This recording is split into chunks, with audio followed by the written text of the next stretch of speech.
Hola, soy Berni Rodríguez y esto es Café con B.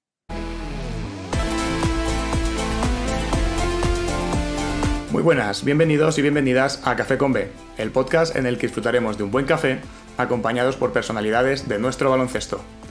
Hoy tengo el placer de compartir este 50º café, número redondo ya, con una leyenda del Unicaja de Málaga, donde todavía sigue siendo el jugador con más partidos disputados de la historia del club y cuyo nombre era un fijo también en la selección española de aquella generación dorada que tantas alegrías ha dado a nuestro baloncesto. Berni Rodríguez. Berni, ¿qué tal? ¿Cómo estás? Muy bien, ¿tú qué tal? ¿Cómo estás tú? Muy bien, oye, súper agradecido de poder estar hoy aquí contigo. Me hacía muchísima ilusión que el episodio 50 pues, fuese contigo, porque esto es un poco personal, pero bueno, voy a decir, la primera camiseta que tuve de un jugador de baloncesto, que me la regaló mi madre hace ya muchos años, de hecho todavía la tengo por ahí, fue la tuya. No me digas. Sí, fue la tuya. Y porque yo me aficioné a ver baloncesto, ya me refiero a baloncesto más de manera intensiva todas las semanas. Yo creo que sería pues el 2004-2005, ¿no? Con aquel Unicaja de Málaga, vamos, que iba a tope, ¿no? Y ganaba pues Liga CB, Copa del Rey, Final Four, etcétera, ¿no? Entonces, pues yo me aficioné a ver baloncesto con vosotros, ¿no? Con ese Unicaja de Málaga. Entonces, pues un regalo fue tu camiseta. Y qué bueno, qué bueno. Por eso me hacía muchísima ilusión que el 50 pues fuese contigo. Así que nada, de verdad, muchísimas gracias. Más sabiendo cómo tienes la agenda, que es complicado poder ajustar todo. Y te agradezco muchísimo que estés hoy aquí conmigo. Nada, gracias a ti y enhorabuena por el trabajo que haces y encantado de echar una mano. Muchísimas gracias. Pues vamos con la primera pregunta. ¿Quién es Berni Rodríguez? Hostia, está para empezar complicada, ¿eh? Bueno, es un tipo que ha tenido la suerte y el privilegio de poder vivir en el mundo del baloncesto de alto rendimiento mucho tiempo, que ahora lo continúa haciendo en otros aspectos, en otros ámbitos, pero siempre relacionado con el baloncesto, y una persona muy familiar, muy tranquila, que le gusta disfrutar de su gente, de su familia, de sus amigos. Y bueno, el mundo del alto rendimiento profesional, que se ve muy llamativo, y lo es, y no todo el mundo puede hacerlo, y bueno, yo he tenido la suerte de poder disfrutar de él y, como he dicho antes, me siento un privilegio. ¿Tus padres jugaban a baloncesto? ¿Era inevitable que tú acabaras jugando? Mira, en mi casa todo el mundo ha jugado a baloncesto. Mi padre y mi madre se conocieron porque jugaban a baloncesto ambos, y mi madre de las primeras jugadoras de baloncesto que había en Málaga, las primeras generaciones de jugadoras, y se conocieron, y bueno, al final el objetivo de mis padres conmigo y mis hermanas no era otro que tener un hobby que compaginara con los estudios, que fuera un ambiente sano, que pudiera aportar ciertos valores. Y bueno, pues mis primos han jugado baloncesto, mis tíos, mis padres, ahora, bueno, por supuesto mis hermanas, ahora mis sobrinos. Vamos a ver si mi hija quiere acabar jugando, muy pequeñita todavía, tiene 4 años. Pero en mi familia todo el mundo vive alrededor del mundo del deporte, de la canasta en concreto. Y bueno, ya te digo, ha sido todo muy natural y sin quererlo que haya ocurrido lo que ocurrió luego. Incluso tu padre, que bueno, ha sido entrenador muchísimos años, ¿no? Más de 40 años, fue incluso entrenador tuyo en algún momento, ¿no? Por lo que he leído por ahí. ¿Cómo se lleva eso? Pues mira, hubo un año en categoría infantil que era mi padre, mi profesor y mi entrenador, las 3 cosas. Acabamos el uno del otro. No, nos llevamos muy bien. Ese año fue el primer año que nos juntamos Carlos Cabeza, Germán Gabriel y yo en el equipo de Unicaja, y fuimos subcampeones de España contra un tal Navarro, no sé qué, que nada más que nos metió 40 o 50 él solo. Sí, son años muy bonitos, y él fue mi entrenador. Daba bastante caña, pero era muy, muy buen entrenador. Lleva, como tú dices, 40 años, sigue siendo entrenador ahora en mi academia, y la verdad es que fue un disfrute. Solo lo tuvo un año, pero fue... todos aquellos que le han tenido como entrenador hablan bien de él. Muy bien. Yo no sé si hubiese podido aguantar, ¿eh? Igual nos hubiésemos tirado los trastos a la cabeza. Lo más difícil era cómo llamarle, tanto en clase como en el entrenamiento. Decirle papá al profesor siempre es un poco raro, ¿no? Entonces decía, hacía así, perdona. No lo nombraba. Claro, a mí me ha pasado algo parecido con mi hermano, que hemos coincidido en momentos así, pues, más formales, por decirlo de alguna manera. Claro, él me llama a mi tete, Era como, ¿sabes? Eso que justo que está diciendo, ¿cómo le llamo? ¿No? Entonces, bueno, es verdad que es una situación un poco compleja de gestionar, pero bueno, nada más que anecdótico. Si no me equivoco, debutaste ya con el primer equipo, pasando a la parte más profesional, ¿no? En el 99 con 19 años, ¿no? En la 99-2000. Sí, fue justo después del verano del Mundial Junior. Uh-huh. Yo hasta ese momento el jugador de la cantera de Unicaja, de mi generación, que subía con el primer equipo era Germán Gabriel.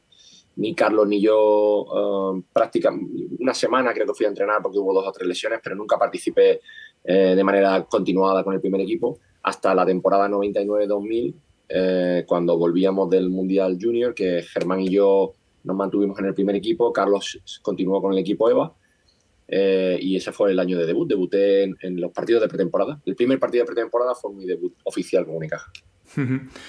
Ahora que lo comentas, este mundial, el oro del Mundial Junior del 99, bueno, una final de locos contra Estados Unidos, ya veíais esto, porque lo digo porque el año anterior en el Europeo Sub-18, ¿no? En Varna, ganasteis el oro, ese europeo. Entonces, pero claro, de ganar el europeo a ganar la final del Mundial contra Estados Unidos, no sé si vosotros dentro del grupo lo veíais como algo viable. Mira, nosotros teníamos una cosa maravillosa que me gusta contar, me gusta decir, que es que teníamos mucho talento y una inconsciencia maravillosa. O sea, éramos muy inconscientes de lo que hacíamos. Jugábamos de manera muy natural, muy entre amigos. Evidentemente éramos muy buenos, teníamos mucho talento, pero no nos obsesionábamos con si estábamos jugando la final o la semifinal. Era todo muy natural. Entonces yo creo que realmente no éramos muy conscientes, creo. Ahora con el paso de los años te das cuenta que en aquel momento, bueno, pues éramos parte de ese cambio del baloncesto, del estilo del baloncesto al baloncesto más actual, más moderno, y estábamos siendo parte de ese cambio y sin saberlo, ¿no? Pues éramos gente muy, muy talentosa, jugadores físicamente muy diferentes a lo que se había visto en España, bases grandes, gente muy rápida, por supuesto Pau, ¿no? Con todo lo que significaba Pau, pero a la pregunta te respondería que no éramos muy conscientes. Es que claro, si te pones a mirar esa plantilla, por si hay alguien que no se acuerde un poco, pero estaba Navarro, Raúl López, Carlos Cabezas, estabas tú, Germán Gabriel, que también lo has comentado, Felipe Reyes, Gasol, es que Calderón también, Antonio Bueno, bueno, es que vamos, esa selección. De los 12 o 14 jugadores que solíamos estar ahí en ese grupo, diría que 9, 10 han jugado a primerísimo nivel, otros 2 o 3 han jugado en segundas categorías también, carreras enormes. Julio González, por ejemplo, uno de los mejores jugadores del LEP de la historia, y un par de ellos más o 3 que no llegaron a jugar, algunos por alguna lesión, otros que, bueno, se fue jugando en algunas categorías menores, pero es que es una barbaridad en una misma generación tener a 8 o 9 jugadores. Ya no te hablo del primer nivel, te hablo de gente jugando en la NBA, varios jugando en la NBA, ¿no? Es una pasada. Sí, totalmente. Volviendo al Unicaja, como decíamos, debutas con 19 años, pero es que justo el año siguiente, ya la temporada 2000-2001, si no me equivoco por lo que he leído por ahí, ya eres el capitán del equipo. O sea, fue Malkovich, ¿no?, el que te dice, tú, capitán. ¿Cómo se lleva eso? Porque, claro, con 20 años, no sé si ya tenías los cumplidos los 20, pero 20 años, te pone de capitán, ese año ganáis Copa Korak, ¿no? Todo en 2 años, como decías, hasta entonces ni tú ni Carlos eras los que subíais al primer equipo, entonces es un año de subir y al año siguiente capitán y Copa Korak. ¿Cómo se lleva esa explosión tan rápida? Mira, fue muy raro. Yo estaba en la selección sub-20 cuando me llamaron desde el club. Me dijeron, oye, que vos ha dicho que tú vas a ser el capitán. Y yo decía todo el rato, ¿no? ¿Y por qué yo? Quiero decir, había jugadores, no sé, Belko Mersic, Dani Abram, jugadores con mucho peso, con personalidad, con una trayectoria. Digo, yo no, porque vos ha dicho que te ves jugando aquí 10 años y que tú tienes ese perfil y no sé qué. Digo, bueno, pues ya está, lo que me digan, yo a ayudar, ¿no? Lo que sea, ¿no? Y la verdad es que fue un año divertido y de aprendizaje, ¿no? De aprender lo que significa liderar, no desde meter puntos y canastas, que cuando se podía hacer pues también se intentaba, pero sino desde el ejemplo, desde otras maneras, aprender a hablar, a comunicarte con los compañeros, con los entrenadores, con la directiva, y hacer ese puente de unión, ¿no? Que era un poco lo que estaba intentando trabajar, o sobre todo en esa época, e ir cogiendo peso en el vestuario, sobre todo a nivel de liderazgo en ese sentido, ¿no? En cuanto al ejemplo, yo soy una persona extrovertida, en eso me resultaba más sencillo poder llegar a hablar con el entrenador, aunque hablar con Malcolm a veces era complicado. Bueno, imagínate, con 20 años te mandan a decirle, dile al entrenador no sé qué, y la bosa no sé cuánto, y yo me plantaba allí, ¿no? Entonces, bueno, sucedieron algunas cosas graciosas a lo largo de esos años, pero tuve mucha suerte porque yo tenía un grupo de jugadores veteranos. Me pasó el primer año profesional, que me ayudaron mucho a entender un poco cómo es el mundo profesional, y en el segundo año como capitán, primer año como capitán, esos veteranos también me ayudaban en el peso real que luego sucedía en el día a día. Claro, es que así de primeras, normalmente cuando hablamos de capitán, a mí lo primero que me viene a la mente es gente veterana, que lleva muchos años en el club. Claro, pero al final realmente el capitán lo que debe ser es un ejemplo para el resto, ¿no? Entonces, ¿qué más da que el ejemplo de un chaval de 20 años que un chaval de 35, ¿no? O sea, realmente me da igual. Mientras seas un ejemplo para el resto de compañeros, debería dar igual, ¿no? Literalmente, mira, cuando me nombraron capitán y en el miedo de qué significaba eso, yo hablé por teléfono, llamé por teléfono bueno, me vi con Dani Romero, que había sido el capitán hasta ese año, fue mi capitán el primer año profesional, luego él se marchó, y Dani me explicaba que lo que tenía, me dijo exactamente eso, me dijo, ven, lo que tienes que dar es el ejemplo, liderar desde el ejemplo, ¿no? Que si metes canasta, pues fenomenal, pero que sobre todo tienes que marcar el camino, ser guía del grupo en la dirección correcta. ¿Esto qué es? Pues ser responsable, llegar a la hora, sonreír, venir positivo cuando las cosas no salen bien, empujar, bueno, marcar ese camino que todos conocemos necesario para que los resultados vengan. Totalmente. La temporada siguiente, la 2001-2002, ya sois subcampeones de ACB, si no recuerdo mal. Uh-huh. Y a partir de aquí voy a dar un pequeño salto porque tenemos la 2002-2003, 2003-2004, pero en la 2004-2005, perdón, ya es cuando explota, ¿no? Cuando explota Málaga, cuando explota Unicaja. Porque en este 2004-2005 ya tenemos la Copa del Rey, ¿no? La primera Copa del Rey de la historia del club. Ganáis a Etos Alicante, Pamesa Valencia, Real Madrid en la final.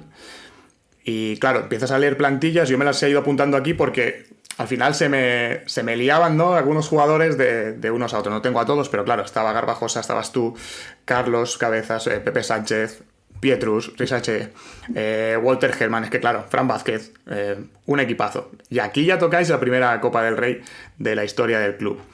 Quedando terceros en ACB. ¿Qué supone para un jugador? Porque claro, tú ahí tendrías 23 años, 24. 24.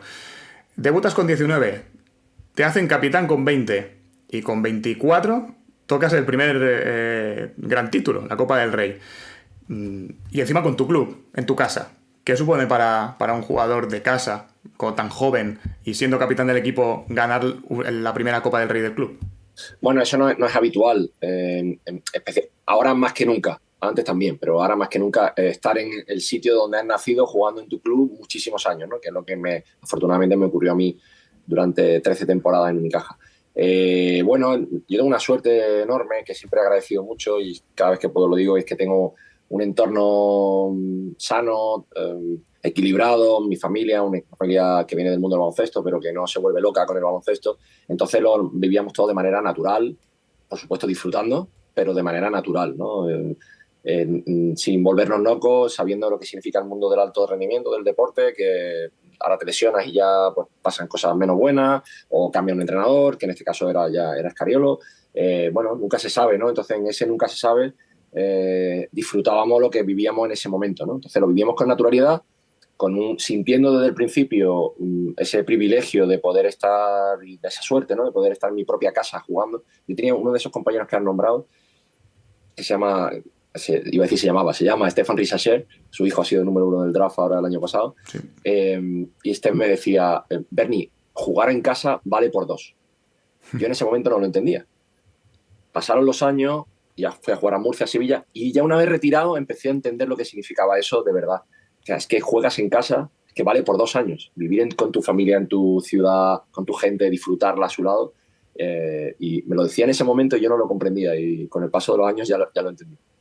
Claro, entiendo sobre todo en los malos momentos. Es cuando ya no vale doble, sino cuádruple quizás, ¿no? Porque justo lo que dices, salir y estar en tu casa, con tu gente, con toda tu familia cerca, pues seguramente en los buenos, por supuesto, ¿no? Poder celebrarlo con tu gente, pero sobre todo en los malos, ¿no?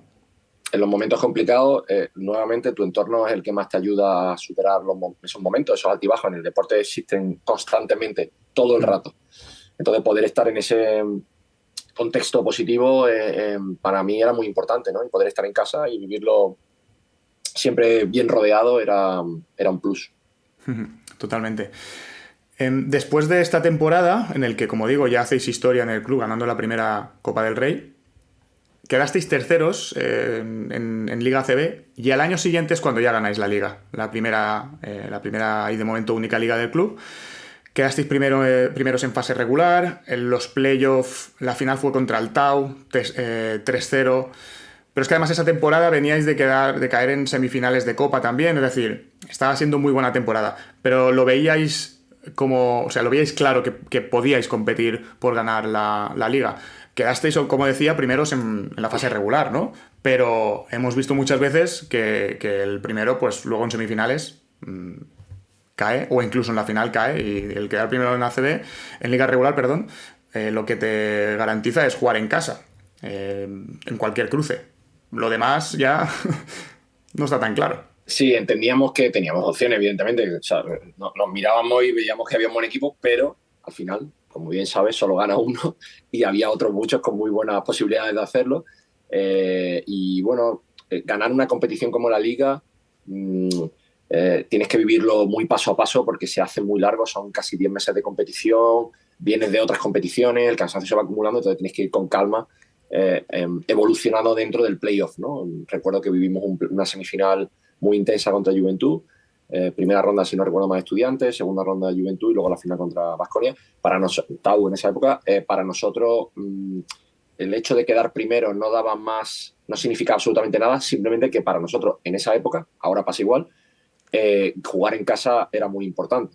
El Carpena siempre es un factor muy a favor y nosotros estábamos muy cómodos jugando en casa. Entonces, sí que era un aspecto muy importante. De hecho, en la semifinal, si no recuerdo mal, ganamos a 5 partidos y decidimos ese quinto en casa, en Málaga, ¿no? Y también ir a la final, ir a Vitoria con ese 2-0 de entrada, fue decisivo. Totalmente. ¿Ves alguna similitud, ahora que lo estábamos comentando, entre ese equipo que ganó la ACB, sobre todo en el grupo, pensando un poco más en el grupo humano, ¿no? que en el equipo quizás, y el grupo de esta temporada que ha vuelto a hacer historia en el club, ganando 4 títulos? Siendo equipos diferentes baloncestísticamente hablando, pero sí se parecen mucho en esa cohesión de grupo del que todo el mundo habla en el deporte colectivo, ¿no? Que es tan importante, que es la verdad. Y cuando ocurre, que muchas veces es complicado saber cuándo pasa, porque tienen que empastar, tienen que unirse las personalidades de los jugadores, que las cosas estén bien, que sucedan determinadas cosas que muchas veces no puedes controlar, para que se forme ese grupo humano que te da ese plus para mejorar, para que haya un buen rendimiento, ¿no? Y es una similitud clara en ese aspecto. Y luego había una cosa también muy interesante, y es la conexión de los jugadores con la grada, con la afición, por el tipo de jugadores que teníamos entonces y que hay ahora. Hay varios jugadores que conectan muy bien con la grada, que se han ganado el amor incondicional de los aficionados de Unicaja, y eso hacía que el aficionado se volcara aún más con su equipo, ¿no? Y eso ocurría entonces y ocurre ahora. Es que, claro, justo ayer, estamos grabando un miércoles, ayer el Unicaja de Málaga ya fue eliminado, ¿no? En el cuarto partido, por desgracia, porque me hubiese gustado un quinto, porque al final cuando es una eliminatoria así, de dura y de bonita, y que ves que está tan disputado hasta el último momento, siempre quieres un quinto, ¿no? Oí las declaraciones de Ivonne y decía que justo esto, ¿no? Que era un grupo humano irrepetible, que seguramente lo que ha pasado pues no vuelva a pasar, o sea muy difícil que vuelva a pasar. Y entonces yo me acordaba de vuestro grupo de aquel año, ¿no? De aquellos años en los que ganasteis la Copa del Rey, la Liga, que después mirabas las plantillas y desde la dirección deportiva entiendo que se hizo un esfuerzo por mantener un bloque bastante grande, porque habían, no sé si perfectamente 7, 8 jugadores que durante esos 3, 4 años fuisteis los mismos. Y creo que es un poco lo que ha pasado ahora estos años con el Unicaja, que tantos éxitos ha dado, ¿no? Al final se ha mantenido un bloque igual, muy, muy grande, que se ha mantenido durante varios años. Entiendo que es justo por esto, porque los jugadores al final sienten un vínculo más allá del simple equipo. Es decir, el vínculo ya no es con mis compañeros, sino que es con la grada y es con la ciudad. Sí, por diferentes razones, hoy en día es complicado ver a un jugador que está más de, no sé, no voy a hablar de un jugador, voy a hablar de un bloque, más de 2-3 años juntos, y el éxito por parte del club, de entrenador, dirección deportiva y presidencia, de todo el club, de toda la parte deportiva, es que se entendió muy rápido que se había juntado un grupo de jugadores muy interesante y que si éramos capaces de alargar en el tiempo este grupo, se podrían llegar a conseguir cosas interesantes. Entonces, desde el principio se ataron renovaciones para evitar posibles salidas o complicar las posibles salidas o posibles fichajes de otros equipos, y el mantener el grupo sólido estamos hablando de 10, 11, 12 jugadores en los últimos 3 años, ha marcado la trayectoria del club. A ver, es inevitable, al final los jugadores acaban saliendo, entran, cambian, pues así es el deporte, ¿no? Pero aguantar en 3 años 10, 11 jugadores no es lo habitual, sin duda. Y cuando lo solemos ver, le ha pasado, no sé, no voy a hablar de Madrid-Barça, voy a hablar de Tenerife, por ejemplo.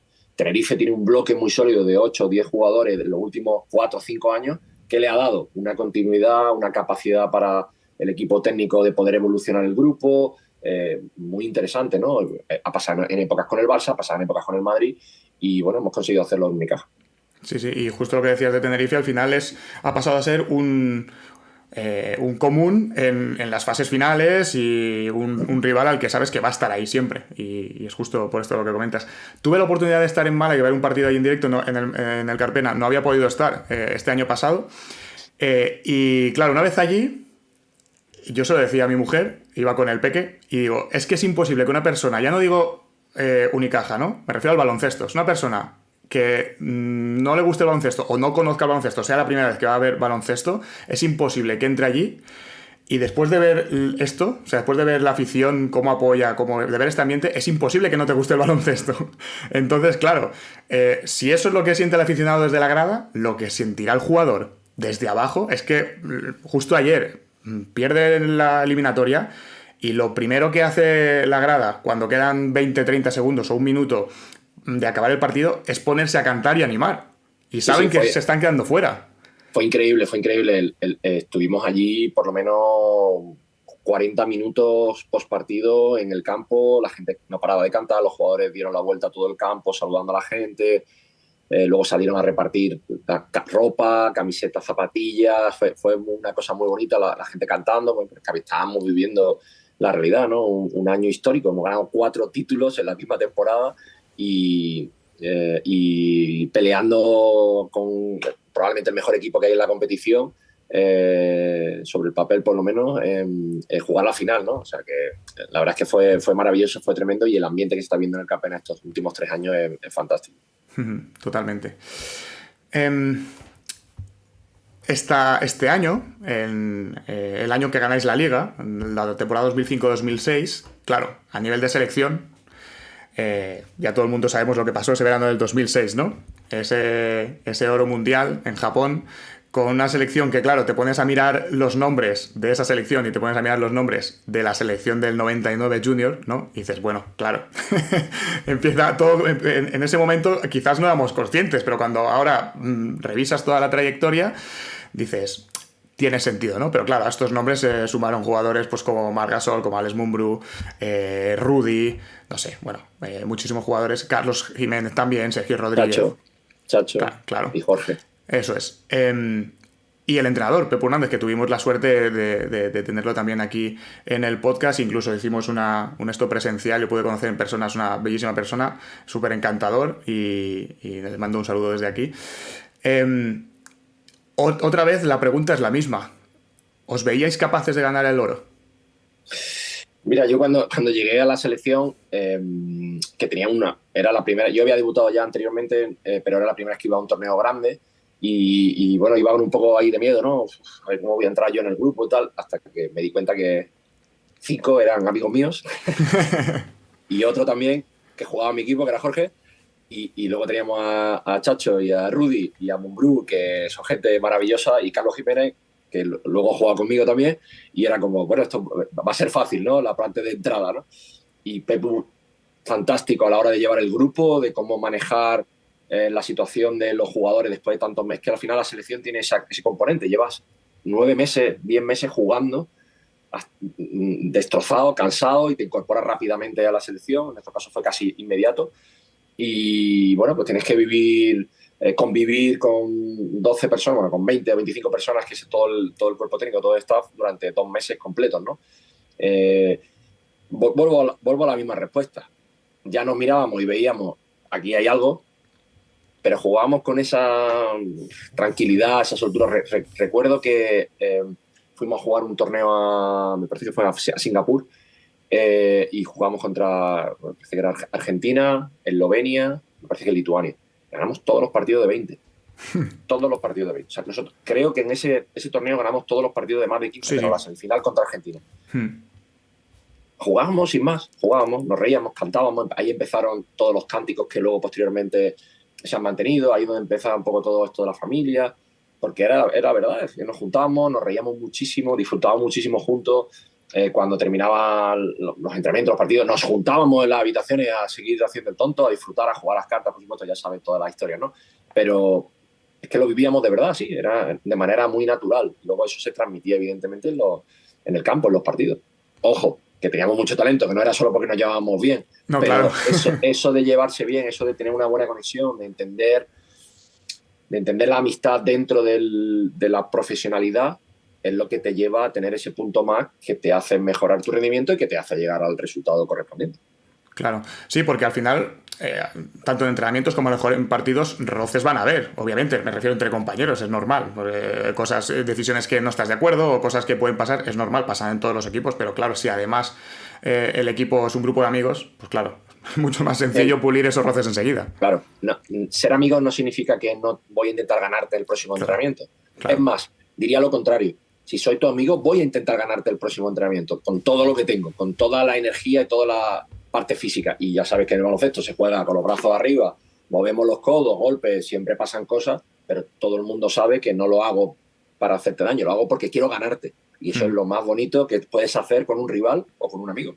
Claro, sí, con un amigo. Además es que si yo te aprieto, sé que vas a mejorar. Claro. Y si eres mi amigo, yo quiero que mejores. Porque si tú mejoras, luego me vas a apretar a mí y yo mejoraré. Entonces, como, ¿no? Yo suelo decir siempre, no hay nada más deportivo que intentar ganar a tu rival. Totalmente. Eso es lo más deportivo que le puedes hacer, dentro, evidentemente, de los parámetros y de deportividad. Pero es lo más bonito. Teníais que ver a Pau jugando unos contra unos con Marc. Después de los entrenos, no sabéis lo que es eso. O sea, era unas hostias, una energía, un pique, muy chulo, muy bonito de ver. Bueno, no quiero verlo en el patio de casa, que no hay nadie más que ellos, ¿eh? Creo que lo hacen desde pequeño, te aseguro que lo hacen desde pequeño. Imagínate ya de mayor. Sobre todo yo entiendo que Marc, que siempre Pau ha sido el mayor, cuando ha llegado el momento que Marc físicamente ya estaba disponible, era como, no, ven ahora que ahora vamos a seguir jugando. Ven, que te lo voy a explicar, ¿eh? Hablando de Pau, ¿qué es lo primero que se os pasó por la cabeza cuando veis que se rompe? Bueno, esta es algo que he contado en varias ocasiones, pero es que es interesante porque se lesiona a Pau y tira sus tiros libres, por cierto, que anota. Y él sabía que se había roto el pie o que había tenido una lesión algo grave y bueno, ganamos contra Argentina, llegamos a vestuario, la gente desolada, pero no era realmente por el hecho de Pau jugador, era el Pau persona, no era nuestro Pau, que vamos a jugar una final, estamos todos aquí súper contentos porque vamos a jugar una final y Pau no va a disfrutar de la final con nosotros. Vamos a jugar por él, ¿no? O sea, es que era de corazón, de verdad, la camiseta de Pau también juega, que sacamos, yo suelo decir que creo que no juego un partido más motivado en mi vida, ¿no? Vamos a hacerlo por nosotros y es que nuestro Pau no puede jugar. Qué rabia, ¿no? O sea, la final de un mundial con opciones de ganarlo y bueno, pasó lo que pasó, literalmente pasamos por encima de Grecia desde el segundo uno. Totalmente, totalmente. Fua, todavía se me pone la piel de gallina porque es que incluso pese a los cambios estos de horario tan complicados... Tengo aquí una cosa.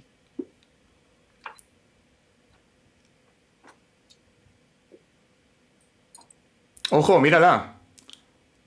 Ahí está, ¿eh? Para la gente que lo esté escuchando de Spotify o iVoox, veniros a YouTube también, que lo vais a ver. Qué bonita. Sí, ahí está la medalla. Buah. Buen recuerdo, ¿eh? Sí, bonito. Sí. No está mal. No está nada mal. Yo lo llamo a aquello, le llamo el campeonato perfecto. O sea, es una... Bueno, es que fue perfecto. Yo no sé, tendría que haber revisado datos, pero es que ganasteis todos los partidos del Mundial y yo creo, no lo sé si alguna otra selección, aparte de Estados Unidos, que seguramente lo haya hecho, no sé, seguramente no seguro, no sé si otra selección que haya sido campeona del mundo ganaría todos los partidos. No sé, eso, mira, es un dato que si alguien lo sabe, que nos lo deje en comentarios, porque la verdad que... Fue increíble y toda la preparación fue alucinante, ganamos todo. O sea, la sensación de... que es lo de siempre, tú lo estás viviendo y no te estás dando cuenta, pero era la sensación, ahora lo ves desde la perspectiva, ¿no?, de estar empezando algo grande, que iba a perdurar en el tiempo, lo ha hecho, lo sigue haciendo, ¿no? A nivel espiritual, que era la parte más importante, y luego a nivel de resultados en 15 años, y todas las generaciones que están ahora entrando están viviendo y sintiendo como eso es liderar, ¿no? Lo hablábamos antes, ¿no? Cómo hay que comportarse, cómo hay que hacerlo. Hay que disfrutarlo, hay que vivirlo y hay que pelearlo cada segundo, hay que entrenar, hay que... yo creo que hemos dejado un legado muy chulo por el paso de los años. Sí, totalmente. ¿Se valora más o se valora diferente con el paso del tiempo ese oro? Sin lugar a dudas. En el momento, mira, tú piensas que en 2006, eso que tenemos todos en la mano, que es el teléfono inteligente, no existía. No existía el iPhone, no existía, allí teníamos teléfonos prepagos, tarjetas prepago carísimas, estábamos muy lejos, no había televisión internacional como hay hoy en día, todo eso no existía, entonces nosotros estábamos un poquito, afortunadamente, aislados, relativamente aislados de lo que ocurría realmente. Entonces en el momento no te estás dando cuenta de lo que ocurre hasta que llegas a Madrid de vuelta y te encuentras a miles y miles de personas el día de la llegada y de la celebración, que aquello fue increíble, no he vivido nada así en mi vida, y dice, uy, igual, empiezas a entender, igual, o sea que ya lo entiendes, ¿no? Soy campeón del mundo, pero bueno, y ahora claro, pasan los años y dices tú, hostia, es que aquello que hicimos, y sobre todo, no fue ganar, fue cómo se ganó y cómo se puso en la mesa en otros deportes, y el fútbol lo abrazó fuertemente también, que venía de una época no tan compacta, y abrazó él, oye, vamos a juntar, vamos a ser felices, ¿no? Jugando, vamos a unirnos, vamos a pasarlo bien, vamos a disfrutarlo, ¿no? La manera en cómo se consiguió, yo creo que ha marcado un poco para el nuestro y para otros deportes el cómo hay que intentar vivir las cosas cuando juegas competiciones de este estilo. Sí, totalmente, porque ahora lo ves, selección, como dices, ¿no? En el fútbol, que han adquirido también esta idea, ¿no? De pues como decías, de familia, de ser un grupo de amigos, de que lo importante quizás es más el grupo que el equipo, ¿no? Aunque solo sea egoístamente para ganar, sí. Ya que es un hecho, ¿no? Es ciencia. Cuanto mejor relación tengas con tu gente, con tu entorno, mejores resultados vamos a tener, ¿no? Pues, oye, pues vamos a intentar, vamos a empujar para llevarnos bien, para estar cohesionados, para unirnos, ¿no? Y que todo salga bien, porque al final todo el mundo quiere ganar. Claro, totalmente. Volviendo a Unicaja, la temporada siguiente, la 2006-2007, volvéis a hacer historia en el club porque os clasificáis para la primera Final Four, ¿no? de la Euroliga, del club. Una Final Four en la que estaba el TAU, estaba Panathinaikos y estaba el CSKA. Y caéis en semifinales contra el CSKA por 2 puntos, 76-74, ¿no? Que luego quedasteis terceros ganando al TAU. ¿Qué supone llegar a una Final Four? Porque, si no me equivoco, creo que fue la única, ¿no? que pudisteis jugar. Sí. ¿Cómo? Porque, claro, al final, es lo que decías, en una Liga ACB, en la que después te vas a unos playoffs, pero que es al mejor de 3 o al mejor de 5, pues tienes un margen, ¿no? Pero irte a una Final Four en la que te la juegas toda a una carta, claro, es que todo puede pasar. ¿Cómo se vive una Final Four desde dentro?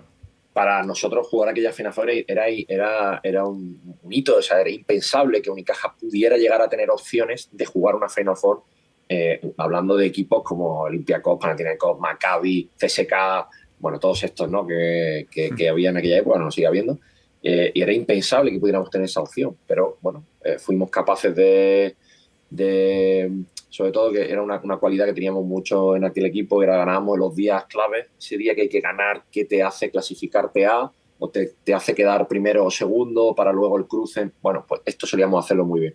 Y fuimos capaces de llegar a una Final Four que era absolutamente impensable. Y lo recuerdo con un cariño tremendo porque el club se volcó en que todo el mundo pudiera disfrutar de ese viaje a Atenas, se fletaron varios aviones, hubo muchos aficionados, familiares. Fue una experiencia muy bonita y es verdad que nos quedamos un pelín corto para ganar la semifinal, pero estuvo ahí, tuvimos la opción ahí de poder llegar a esa final, pero bueno, fue una experiencia tremenda, fue muy bonito. Nosotros jugamos esa fase de playoff contra Barça, en primera ronda, en cuarto de final para pasar a Final Four, y esa experiencia de jugar esos partidos y de compartirlo con el público, porque fue el tercer partido, se ganó en casa, y bueno, se celebró literalmente como un título. Claro, sí, totalmente. Y ese verano es cuando se juega el Eurobásquet de Madrid, en 2007, que bueno, fue una plata, ¿no? Perdemos la final 59-60 con ese último tiro de Pau que acaban entrando. ¿Sentíais la presión, la obligación, la presión, la necesidad de ganar? Quizás no la necesidad, ¿no? Porque viniendo de un oro mundial, pero la obligación, la presión de que había que ganar y más en casa. No, yo creo que hicimos lo que hacíamos siempre. Bendita inconsciencia, disfrutar, pasarlo bien. Fue todo genial, fue todo como tenía que ir, hasta que hicimos la anotación más baja en los 15 años en la que mi generación ha estado vinculada a la selección. O sea, no llegamos a 60 puntos, para eso era impensable, ¿no? En un partido malo, donde Rusia jugó muy bien, donde Holden metió esa última canasta y donde la de Pau no entró, no sé por qué, pero no entró. Bueno, estaba todo muy preparado, vamos a decirlo así, para que hubiésemos sido campeones, pero bueno, así es el deporte y lo vivimos de la misma manera que lo vivíamos cuando ganábamos, con deportividad, con naturalidad, y fue una pena. Llegó en la siguiente, pero fue una pena que no fuera justo en casa, en Madrid. Y por seguir con selección, el año siguiente son unos Juegos Olímpicos, Pekín 2008, esa final contra Estados Unidos, bueno, una final que muchísima gente, grandes expertos del baloncesto, pues la nombran como la final en mayúsculas, ¿no? Ese gran partido olímpico que, bueno, realmente, aunque el marcador fue 107-118, estuvimos muy cerca en muchísimos momentos y, bueno, desde casa la sensación era, hostia, que sí. ¿No? La misma que teníamos en el campo. Claro, además... Hostia, claro. Igual. Eso es. Y es que además veías el banquillo y digo, es que los árbitros como que mandaban sentarse, ¿no? Y dicen, pero ¿cómo nos vamos a sentar si estamos ahí, ¿no? Nosotros veníamos de haber perdido en la fase de grupo contra Estados Unidos de paliza, ¿no? De paliza, pero ya terminamos, ya llegamos allí a la villa, a la habitación y dijimos ya ahí, mal, pero cuidado, si volvemos a encontrarnos Ojo que se puede rascar. Sí, y lo llevábamos dentro, lo teníamos en la cabeza, lo hablamos, lo verbalizamos. Ha sido una mierda, pero si jugamos bien, igual, y así como entramos en la final, diciendo, y jugamos de tú a tú, y hubo algunos momentos. Yo recuerdo un tiempo muerto que pide Estados Unidos a falta de, no sé, 2 minutos y medio, y no sé si íbamos 2 abajo o algo así, y la cara de los americanos era, hostia, que la liamos, Hombre, es que tenían una selección brutal, que es que hubiese sido un batacazo monumental, vamos, porque te digo la selección que llevaban. Si no llega a estar Kobe, bueno, claro. Si no llega a estar Kobe, que cogió el balón y hizo 2 o 3 acciones consecutivas, y aquella selección era impresionante la que tenían. ¿Qué supone para un jugador enfrentarse contra una selección pues como la que estabas diciendo, Diane Wade, Kobe Bryant, LeBron James, que, o sea, el saltar a pista y verles, además es que ese año, justo lo que estás diciendo, jugáis 2 veces, ¿qué supone? Porque al final estáis jugando, pero claro, son jugadores que quizás tú llegas a casa y te pones a ver un partido suyo, ¿no? Y tú eres profesional y te vas a ver un partido de estos jugadores contra los que luego has jugado en unos Juegos Olímpicos. Sí, literalmente era así. Nosotros teníamos dos ventajas y una era que ya teníamos jugadores jugando en NBA y bueno, eso nos acercaba un poquito más a ellos y luego estaba la otra y es la misma que todas las veces, la naturalidad con la que hacíamos las cosas. Cuando me voy a volver atrás, en el 99 llegaban los americanos con los auriculares, con el flow, la ropa y nosotros mirábamos así, nos mirábamos y decíamos, bueno, pues nosotros somos los españolitos, delgaditos, todo así, tal, bueno, pues ya está, pues con esto vamos, ¿eh? Y pues lo mismo. 7 años después, pues pasó lo mismo. Bueno, pues sí, pues es LeBron. Pues sí, bueno, pero pues yo tengo a Rudy, ¿no? Claro. O Kobe, bueno, pues o Jason Kidd. Yo tengo al muchachillo ese de 17 años que se llama Ricky Rubio. No te preocupes, que algo tenemos, algo tenemos. Entonces, bueno, jugábamos con eso también, que nos ayudaba un poco a quitarnos presión, pero porque creíamos en nosotros. Totalmente. Voy a tener que ir un poquito más rápido porque nos vamos quedando sin tiempo. Pero después de 13 temporadas, como decías, ¿no? En Unicaja de Málaga, finalmente en la 2011-2012, es la última temporada en Málaga, ¿qué supone para un jugador, pues después de 24 años en el Unicaja, 13 como jugador del primer equipo, ¿no? ¿Cómo se vive la salida del club de tu vida? Fue complicado, no fue nada sencillo. Entre otras cosas porque yo siempre pensé que solo iba a jugar en Unicaja. Por diferentes circunstancias ocurre que tengo que salir y es una de las mejores cosas que me ha pasado en la vida y lo explico. Porque por primera vez podía ver con perspectiva, me alejaba un poco del cuadro y veía con perspectiva lo que significaba Unicaja en todos los niveles y en todos los sentidos. Y pude valorar mucho más lo que significa el patrocinador, lo que significa la entidad, lo que significa la ciudad, lo que significa la masa social. Fueron 2 años maravillosos, primero en Murcia, luego en Sevilla, pero esa perspectiva me dio mucho, vivir, sentir mucho más todo lo que me ha ocurrido y disfrutar también todas las cosas nuevas que me estaban pasando, en este caso en Murcia, que fueron 2 años muy chulos, poder jugar en otro equipo completamente diferente, con unos objetivos completamente diferentes y sentirlo y vivirlo y disfrutarlo. Sin entrar en estos 2 años de Murcia y Sevilla, el 22 de julio, ¿no? del 16, creo, si no tengo mal apuntado, es cuando ya finalmente te retiras del baloncesto profesional, ¿no? Con 36 años. ¿Qué supone? ¿Cómo se vive una retirada? Porque, claro, al final dejas de hacer lo que has estado haciendo durante 36 años. Y de repente ya no vas a ir a entrenar, ya no vas a ir a jugar. ¿Cómo se vive eso? Es muy, muy fuerte, muy, muy potente. Yo tengo como te he dicho antes, ¿no? Tengo un buen entorno y me hace estar en la realidad del mundo, pero la burbuja tan repetida que se dice que viven los jugadores es una realidad porque está fabricada para que el deportista esté únicamente a lo que tiene que estar, que es entrenar, esforzarse, ser mejor físicamente, prepararte para el próximo partido, todos queremos que ganes, no te preocupes por el resto, nos encargamos nosotros, desde las tonterías más pequeñas a las cosas más grandes. Ok, perfecto, todo está maravilloso, pero llega un día, como dices, que se acaba, se explota esa burbuja, entras en la vida normal, la vida civil que llamo yo, y te encuentras que ya nadie más va a hacer las cosas por ti, las tienes que hacer tú. Entonces te lleva un golpe de realidad potente. La mayoría de las personas son 2 personas, la que está en el trabajo y la personal, y el deportista normalmente suele ser la misma persona. La persona personal, el yo personal y el yo deportista es el mismo. Entonces, cuando pierdes la parte del deportista, te quedas un poco huérfano de personalidad, vamos a decir así. No tienes tu sitio en el mundo. Pasan muchas cosas, todo se tambalea.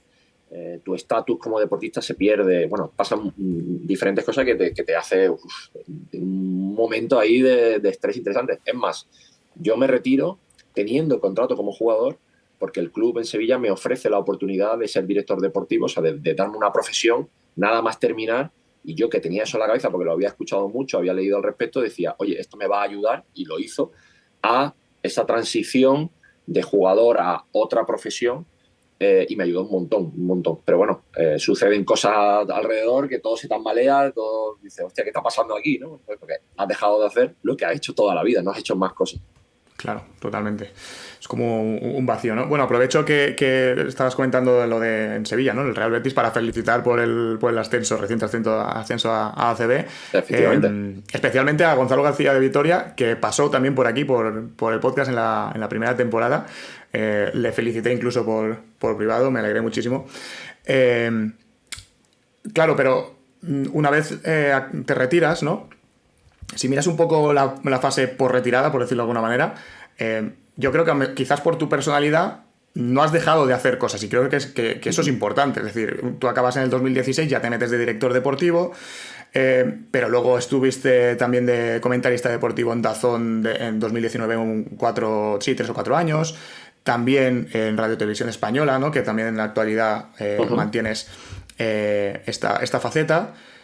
Y quería que me hablaras un poco del proyecto 675, que me parece un proyecto súper bonito que iniciáis en 2019 y aunque sé que vamos un poquito mal de tiempo, pero creo que debemos perder un poquito de tiempo en este proyecto. Cuéntame un poco cómo surge la idea de este proyecto y bueno, cómo se desarrolla en la actualidad. Bueno, lo primero porque siempre he tenido muy claro y esto a veces no todos los deportistas lo tienen o lo sienten, que yo no solo en mi vida iba a jugar a baloncesto, que yo quería hacer muchas más cosas que fuese jugar a baloncesto. En esta primera etapa de mi vida profesional he jugado a baloncesto y en la segunda quería hacer otras cosas, ¿no? Después de mirar, de probar, a mí lo que me gusta es la gestión del deporte, la gestión deportiva, y estamos con 2 o 3 proyectos abiertos muy chulos. Lo de la tele es casi casualidad. Estoy muy cómodo, me lo paso muy bien ahora en Televisión Española y que ahora en breve empezaremos ya con la preparación de la selección y el Eurobásquet. Y el proyecto 675 surge porque yo siempre quería hacer algo de perfil social, de perfil formativo, y bueno, surge de conversaciones con mi padre, como estabas comentando, ¿no? Entrenador de baloncesto de muchos años, enseñándome, él le gusta mucho estudiar todos los temas de las nuevas metodologías, de los procesos cognitivos de aprendizaje, esto que hacéis vosotros los universitarios de estudiar y estas cosas, pues él está muy metido en esto, con varias universidades, varios profesores universitarios y bueno, y lo va implementando con todo lo que él ha vivido a lo largo de su vida y me enseñó un día, yo todavía estaba en activo, una metodología que le estaba desarrollando y dije, en edades tempranas, especialmente en edades tempranas, ¿no? Y dije, esto es la bomba, ¿por qué no se implementa esto? Y dice, es que esto es más lento, los clubes al final tienden a querer ganar, bla, bla. Y entonces le dije, literalmente, si te monto un club yo, esto me ayuda, tú estás loco, mi padre es maestro toda la vida, yo soy más de perfil emprendedor, mi padre se asustaba, pero tú no sabes, bueno, tú déjame a mí, tú me ayudas, sí, yo te ayudo, vale.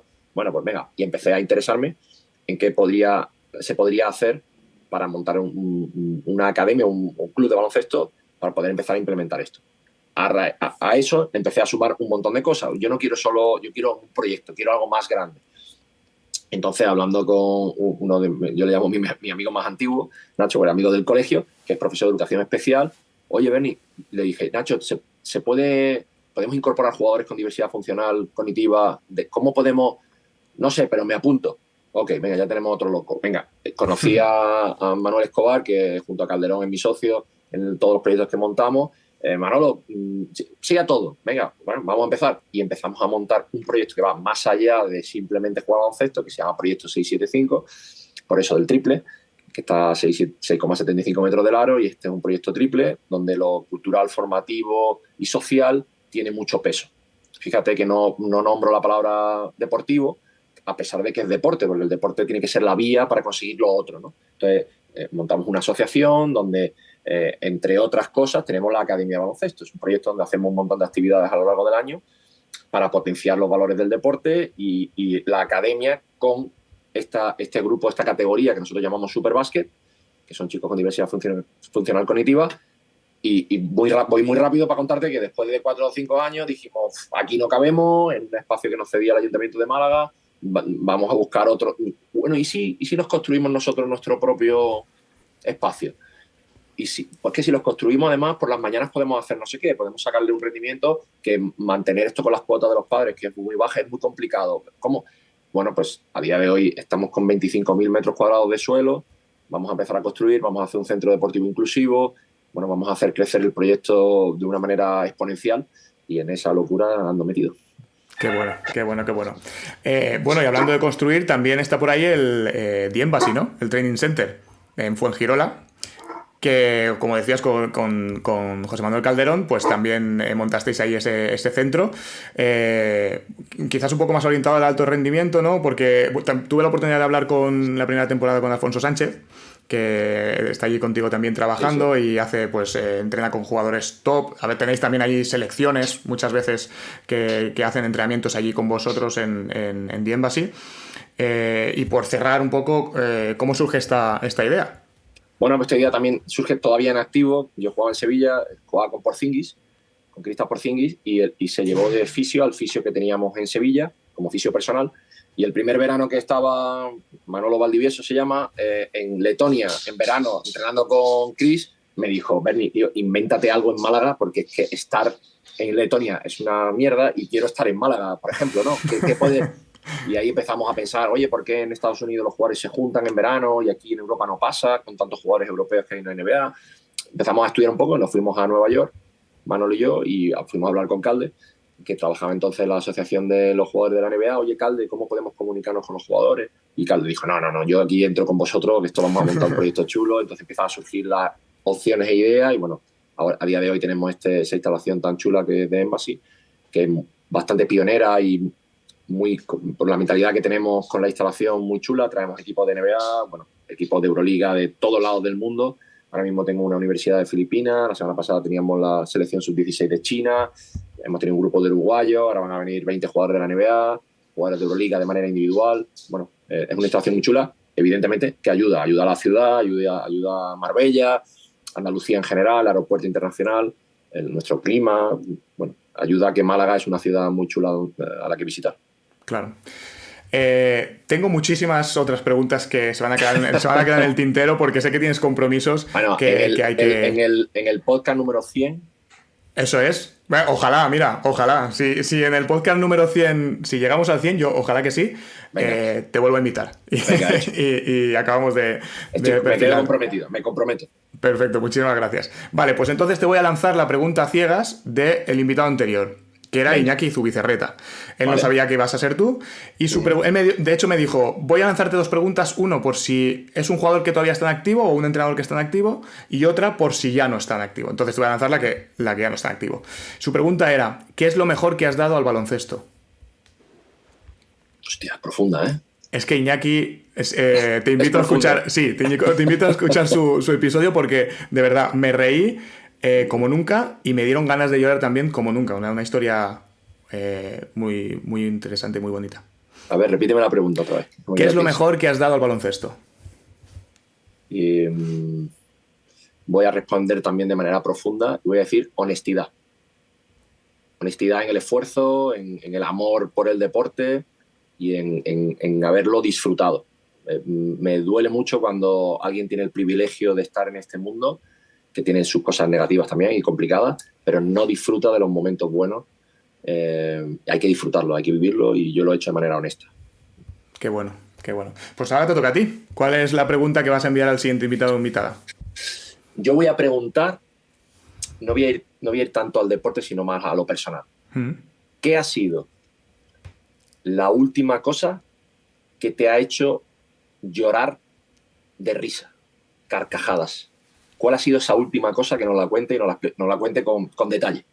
Vale, perfecto. Me gusta. Si es la persona que tenemos en mente y que está más o menos apalabrada, yo creo que igual no es una, igual es varias, pero vale, perfecto. Me refiero que igual no es una cosa de la que se ríe, sino varias. Vale, perfecto.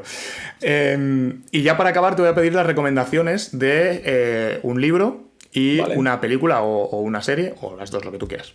Vale, pues mira, el libro el que me estoy leyendo justo ahora mismo, que lo tengo aquí delante, que es Dueños del Mundo, de José Calvo Pollato, que es un escritor de novela histórica. A mí me gusta mucho la novela histórica, yo leo un montón. Esto me viene de mi padre también. Y es un escritor muy interesante, y estoy leyendo ahora siglo XV, Felipe II, relación con Portugal. Bueno, este es el rollo. Me gusta mucho leer la novela histórica porque aprendo. Me gusta la historia y me gusta aprender. Y luego de películas, de las últimas que he visto, pues te voy a decir el 47. Donde Eduard Fernández y mi amigo Salva Reina hacen una actuación maravillosa con otros muchos, en un elenco extenso, pero ahí a Salva le premian con el Goya. Y la verdad es que es una película muy bonita, habla de cosas muy de deporte también, de resiliencia, de levantarte, de seguir, de pelear, y me parece una película preciosa. Qué bien, qué buena. Pues ahí quedan esas recomendaciones. Antes de despedirnos, déjame recordar a nuestros oyentes y espectadores que estamos en YouTube, Spotify, Apple Podcasts y iVoox, así que si os ha gustado os invito a suscribiros para no perderos ninguno de los próximos episodios, a darle like también o 5 estrellas en función de dónde lo estéis viendo y por supuesto a compartirlo con cualquier persona que le guste el baloncesto y que creáis que pueda disfrutar de este podcast y de este episodio, y así pues nos vais ayudando a que este proyecto vaya creciendo poco a poco. Y ahora sí, Berni, muchísimas gracias por tu tiempo, por compartir este café conmigo. La verdad que ha sido personalmente una gozada y un privilegio poder hacer este episodio número 50 contigo, y quedo a la espera de a ver si llegamos a ese 100 para hacer la segunda parte. Si ves que la cosa está apurada, bueno, vamos a 75, lo que tú veas. Vamos a ser ambiciosos, ¿no? Vamos a intentar llegar a... Yo prefiero también. Vamos a intentar llegar al 100. De verdad, muchísimas gracias y nada, encantado. Ha sido un placer, muchas gracias. Y a vosotros y vosotras, los que nos escucháis y nos veis, muchas gracias por estar al otro lado. Y recordad, disfrutar de un buen café siempre es una buena idea. Pero si además lo compartís con un amante del baloncesto como Berni, pues oye, mejor que mejor. Un abrazo y hasta pronto.